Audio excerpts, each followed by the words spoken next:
سلامونه، وخت مو په خیر پام وکړئ د دې مهال تازه او مهمو پیښو ته.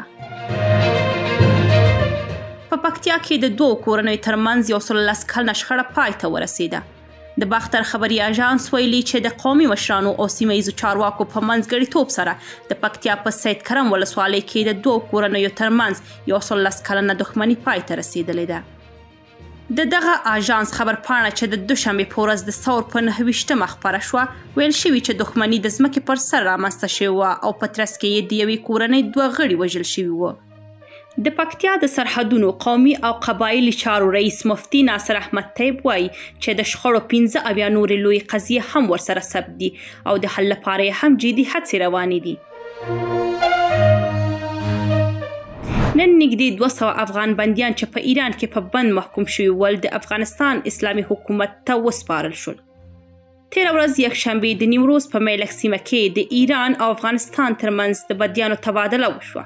د افغانستان اسلامي امارت لخوا 2 ایرانیان چې په افغانستان کې په بند محکوم شوي وو د ایران دولت ته وسپارل شول. همدارنګه 200 افغان بندیان چې په ایران کې د بیلابیلو جرمونو له امله بندیان ول د افغانستان دولت ته وسپارل شول. ځینو ایرانی رسنیو په دې اړه لیکلي 199 افغان بندیان چې مخکې د تهران، سیستان، بلوچستان او اصفهان په بندخونو کې ساتل کېدل د سیستان او بلوچستان شمال اړوند د میلک په پوله افغان چارواکو ته سپارل شوي دي.